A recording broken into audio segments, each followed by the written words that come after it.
गुरु जी, शुक्राना गुरु जी। संगत जी, गुरु जी का अनंतम अनंतम शुक्राना, लख लख बार शुक्राना। संगत जी, गुरु जी के दर्शन आज तो बहुत ही मनमोहक हो रहे हैं।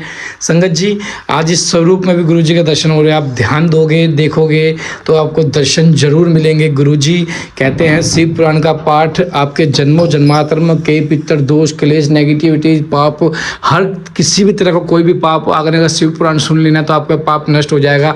अब ये नहीं है कि संगत जी इसका मिसयूज करें कि हम पाप करके शिव पुराण सुन ले। जानबूझ के अगर हमें पता है, हमारी मन ये कह रहा है कि ये पाप है और हम उसे कर रहे हैं, उस पाप की मुक्ति नहीं मिलते। संगत जी, मैं आपको फिर से बताने जा रहा हूँ क्योंकि काफ़ी संगत जी सवाल करते हैं इन चीज़ों पे। जो हमें पता है कि ये पाप है, ये गलत है, उस चीज़ की माफ़ी कहीं पे नहीं है संगत जी, और हमें उस चीज़ को करते हैं। तो संगत जी, पाठ को सुनिए। आज के पाठ में आपको पता चला कि कैसे कर्म के अनुसार भगवान शिव आपको वरदान देंगे, कैसे आपका कल्याण करेंगे, किस तरह के आपके काम बनवाएंगे। तो आइए पाठ को शुरू करते हैं गुरु जी के मंत्र जाप के साथ। ओम नमः शिवाय। शिव जी सदा सहाय। ओम नमः शिवाय। गुरु जी सदा सहाय। जय गुरु जी। जय गुरु जी। स्वयं हुआ मनु और सतरूपा की, ऋषियों की तथा दक्ष अन्यों की संतानों का वर्णन तथा सती और शिव की महत्ता का प्रतिपादन। ब्रह्मा जी कहते हैं कि नारद तदनंतर मैंने सब तन मात्रा आदि सूक्ष्म भूतों को स्वयं ही पंचीकृत करके अर्थात उन पांचों का परस्पर सम्मिश्रण करके उनसे स्थूल आकाश, वायु, अग्नि, जल और पृथ्वी की सृष्टि की।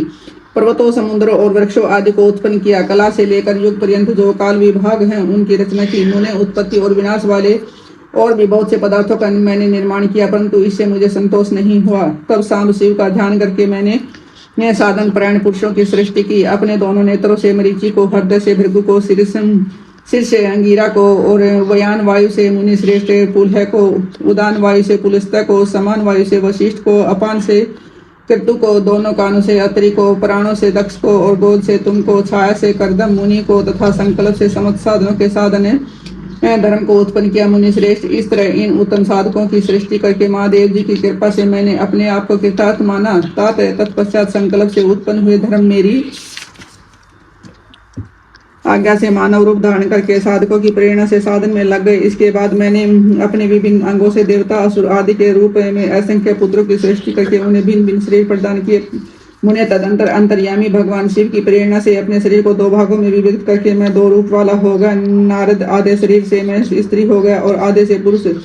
उस पुरुष ने उस स्त्री के गर्भ से सर्वसाधन समृद्ध उत्तम जोड़ों को उत्पन्न किया। उस जोड़े में जो पुरुष था वही स्वयं भुव मनु के नाम से प्रसिद्ध हुआ। स्वयं भुव मनु उच्च कोटि के साधक हुए तथा जो स्त्री हुई वह सतरूपा कहलाई।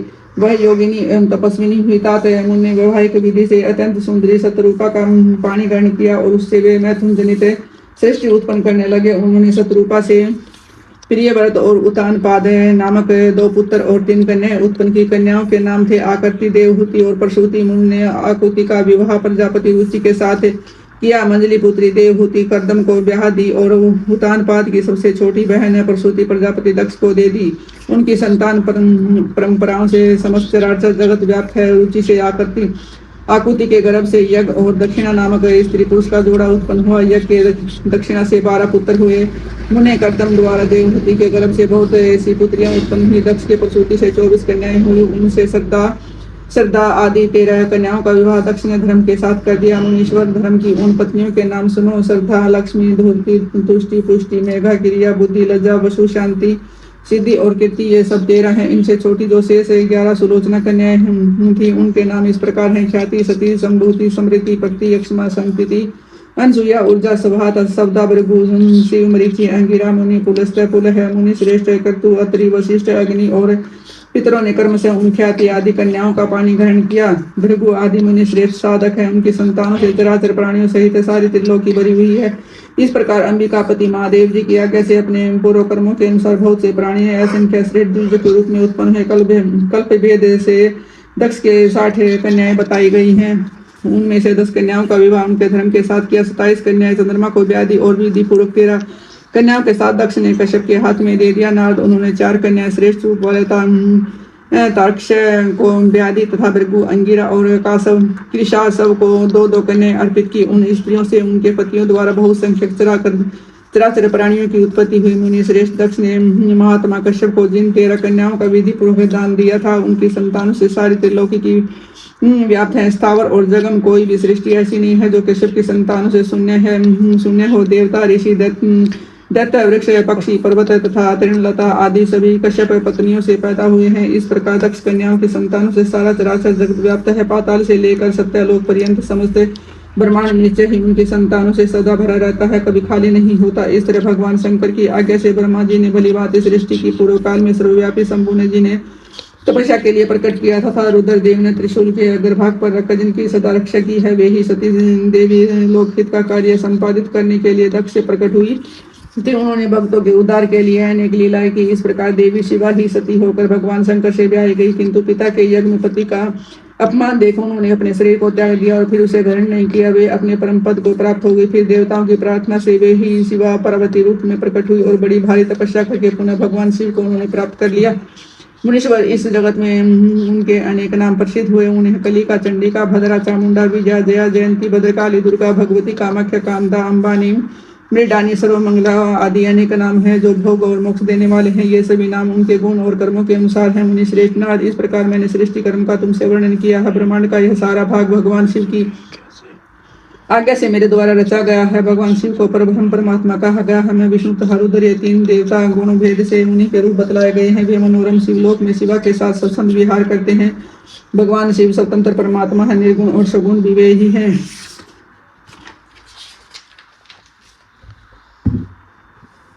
यज्ञदत्त कुमार को भगवान शिव की कृपा से कुबेर पद की प्राप्ति तथा उनकी भगवान शिव के साथ में त्रिशूल जी कहते हैं। मुनीश्वर ब्रह्मा जी की यह बात सुनकर नारद जी ने विनय पूर्वक उन्हें प्रणाम किया और उन्हें पूछा, भगवान वत्सल भगवान शंकर कैलाश पर्वत पर भगवान परमात्मा कुबेर के साथ उनकी मैत्री कब हुई? परिपूर्ण मंगल विग्रह महादेव जी ने क्या किया, यह सब मुझे बताइए। इसे सुनने के लिए मेरे मन में बड़ा कौतूहल। ब्रह्मा जी ने कहा कि नारद सुनो, चंद्रमौली भगवान शंकर के चरित्र का वर्णन करता हूँ। वे कैसे कैलाश पर्वत पर गए और कुबेर की उनके साथ कैसे मित्रता हुई, यह सब सुनाता हूँ। कामपिल्या नगर में यज्ञदत्त नाम से प्रसिद्ध एक ब्राह्मण रहते थे जो बड़े सदाचारी थे। उनके एक पुत्र हुआ जिसका नाम गुणनिधि था। वह बड़ा ही दुराचारी और जुआरी हो गया था। पिता ने अपने उस पुत्र को त्याग दिया। वह घर से निकल गया और कई दिनों तक भूखा भटकता रहा। एक दिन वह नैवेद्य चुराने की इच्छा से एक शिव मंदिर में गया। वहां उसने अपने वस्त्र को जलाकर उजाला किया, यह मानो उसके द्वारा भगवान शिव के लिए दीपदान किया गया। तत्पश्चात वह चोरी में पकड़ा गया और उसे प्राणदंड मिला। अपने कुकर्मों के कारण वह यमदूतों द्वारा बांधा गया। इतने में ही भगवान शंकर के पार्षद वहां आ पहुंचे। उन्होंने उसे उनके बंधन से छुड़ा दिया। शिव गुणों के संग से उसका हृदय शुद्ध हो गया था। अतः वह उन्हीं के साथ तत्काल शिवलोक में चला गया। वहां सारे दिव्य भोगों का उपभोग तथा उमा महेश्वर का सेवन करके कालांतर में वह कलिंग राज हरिदम का पुत्र हुआ। वहां उसका नाम था दम। वह निरंतर भगवान शिव की सेवा में लगा रहता था। बालक होने पर भी वह दूसरे बालकों के साथ शिव का भजन किया करता था। वह क्रमशः युवावस्था को प्राप्त हुआ और पिता के परलोक गमन के पश्चात राज सिंहासन पर बैठा। राजा दम बड़ी प्रसन्नता के साथ सब और शिव धर्मों का प्रचार करने लगे। भूपाल दम का दमन करना दूसरों के लिए सर्वथा कठिन था। ब्राह्मण समस्त शिवालयों में दीप दान करने के अतिरिक्त वे दूसरे किसी धर्म को नहीं जानते थे। उन्होंने अपने राज्य में रहने वाले समस्त ग्रामाध्यक्षों को बुलाकर वह दे दी कि शिव मंदिर में दीप दान करना सबके लिए अनिवार्य होगा। जिस ग्राम अध्यक्ष के गांव के पास जितने शिवालय हों वहां बिना कोई विचार किए सदा दीप जलाना चाहिए। आजीवन इसी धर्म का पालन करने के कारण राजा दम ने बहुत बड़ी धर्म संपत्ति का संचय कर लिया था। फिर वे काल धर्म के अधीन हो गए। दीपदान की वासना से युक्त होने के कारण उन्होंने शिवालय में बहुत से दीप जलवाए। उनके फलस्वरूप जामानंतर में मेरी रत्नमय दीपों की प्रभा के आश्रय हो अलकापुरी के स्वामी हो। इस प्रकार भगवान शिव के लिए किया हुआ थोड़ा सा भी पूजन या आराधन समय अनुसार महान फल देता है। ऐसा जानकर उत्तम सुख की प्राप्ति रखने वाले लोगों को शिव का भजन अवश्य करना चाहिए।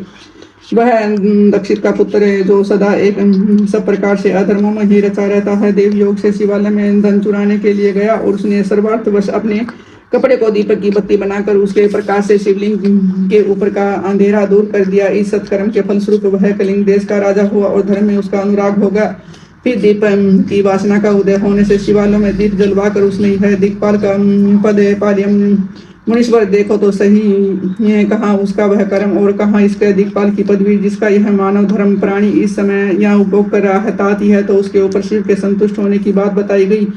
अब एक चित होकर यह सुनो कि किस प्रकार सदा के लिए उसकी भगवान शिव के साथ मित्रता हो गई। और मैं इस प्रसंग का तुमसे वर्णन करता हूँ। नारद पहले के पादकल्प की बात है कि मुझे ब्रह्मा के मानस पुत्र पुलस्त्य से विश्रवा का जन्म हुआ और विश्रवा के पुत्र वैश्रवण हुए। उन्होंने पूर्व काल में अत्यंत उग्र तपस्या के द्वारा त्रिनेत्रधारी महादेव की आराधना करके विश्वकर्मा की बनाई हुई इस अलकापुरी का उपभोग किया। जब वह कल्प व्यतीत हो गया और मेघवान कल्प आरंभ हुआ, उस समय ही वह यज्ञदत्त का पुत्र है, जो प्रकाश का दान करने वाला था, कुबेर के रूप में अत्यंत दुस्सह तपस्या करने लगा। दीपदान माता से मिलने वाली शिव भक्ति से प्रभाव को जानकर यह शिव की चित्त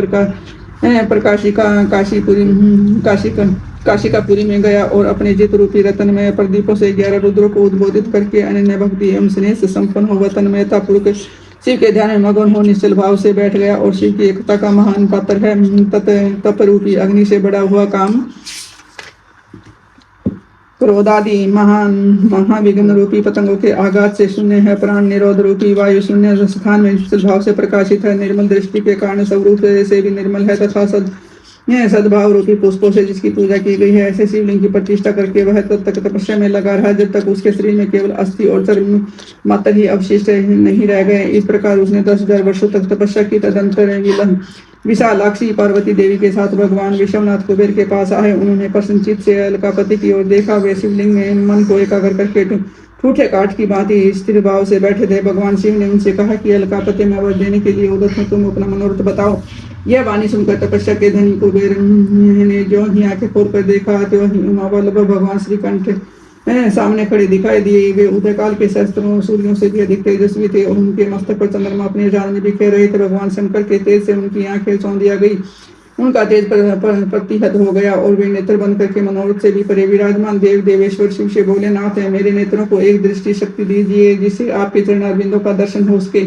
स्वामी आपका प्रत्यक्ष दर्शन हो, यही मेरे लिए सबसे बड़ा वर है। इस किसी दूसरे वर से मेरा क्या प्रयोजन है। चंद्रशेखर आपको नमस्कार है। कुबेर की यह बात सुनकर देवादिदेव उमापति ने अपनी हथेली से उनका स्पर्श करके उन्हें देखने की शक्ति प्रदान की। दृष्टि शक्ति मिल जाने पर यज्ञदत्त ने उस पुत्र से आंखें फाड़ कर उसे पहले उमा की ओर ही मुंह देखना आरंभ कर दिया। मन ही मन सोचने लगा, भगवान शंकर के समीप यह सर्वम सुंदरी कौन है। इसे कौन सा ऐसा तक किया है जो मेरी भी तपस्या से बढ़ गया। यह रूप, यह प्रेम और सौभाग्य और असीम शोभा, यही सभी उद्भुत है। यह ब्राह्मण कुमार बार बार यही करने लगा कि जब बार बार यही कहता हुआ वह क्रूर दृष्टि से उनकी ओर देखने लगा, तब वामा के अवलोकन से उसकी बाईं आंख फूट गई। तदंतर देवी पार्वती ने महादेव जी से कहा कि प्रभु, यह दुष्ट तपस्वी बार बार मेरी ओर देख कर क्या बक रहा है। आप मेरी तपस्या के तेज को प्रकट कीजिए। देवी की यह बात सुनकर भगवान शिव ने हंसते हुए उनसे कहा कि यह तुम्हारा पुत्र है, यह तुम्हें क्रूर दृष्टि से नहीं देख पाता। अभी तो तुम्हारी तप संपत्ति का वर्णन कर रहा हूँ। देवी से ऐसा कहकर भगवान शिव पुनः उस ब्राह्मण कुमार से बोले, वत्स, मैं तुम्हारी तपस्या से संतुष्ट होकर तुम्हें वर देता हूँ। तुम निधियों के स्वामी और गुहकों के राजा हो जाओ। सुव्रत यक्षों, किन्नरों और राजाओं के भी राजा होकर पुण्य जनों के पालक है और सबके लिए धन के दाता बनो। मेरे साथ तुम्हारी सदा मैत्री बनी रहेगी और मैं नित्य तुम्हारे निकट निवास करूंगा। नित्य तुम्हारी प्रति बढ़ाने के लिए मैं अलका के पास ही रहूंगा। आओ इन उमा देवी के चरणों में साष्टांग प्रणाम करो, क्योंकि ये तुम्हारी माता है। महाभक्त यज्ञदत्त कुमार, तुम अत्यंत प्रसन्नचित्त से इसके चरणों में गिर जाओ।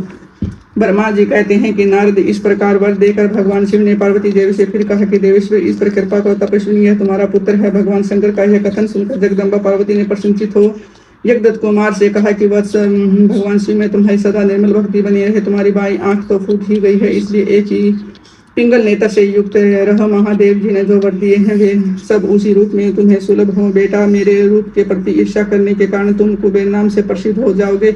इस प्रकार कुबेर को वर देकर भगवान महेश्वर पार्वती देवी के साथ अपने विश्वेश्वर धाम में चले गए। इस तरह कुबेर ने भगवान शंकर की मैत्री प्राप्त की और अलकापुरी के पास जो कैलाश पर्वत है वह भगवान शंकर का निवास हो गया। जय गुरु जी, शुक्राना गुरु जी। संगत जी, देख लो कर्म फल कैसे हमारे साथ चलते हैं, कैसे हमारे कर्म हमें उसके अनुसार फल देते हैं।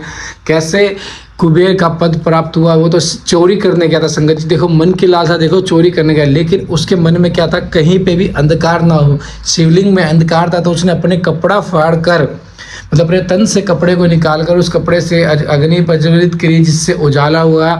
और उसी उजाले की भावना में रखते हुए भगवान शिव ने उसे ऐसा पद दिया, क्योंकि हमारे भगवान शिव हैं करुणा के सागर।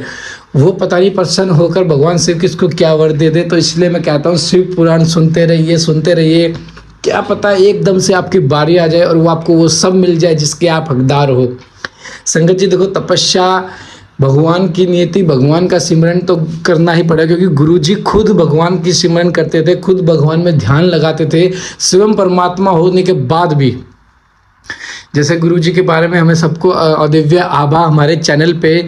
और संगत जी हाँ, एक मेन इंपॉर्टेंस आपको मैं बताने जा रहा हूँ, कल से हमारे चैनल पे डेली सुबह 7 बजे गुरु जी की लिखी हुई दिव्य आभा किताब शुरू होने वाली है। सुबह 7 बजे पर डे, सुबह 7 बजे 15 से 20 मिनट का अध्याय रहेगा और पाठ है गुरु जी की मौजूदगी में यह आभा लिखी गई है।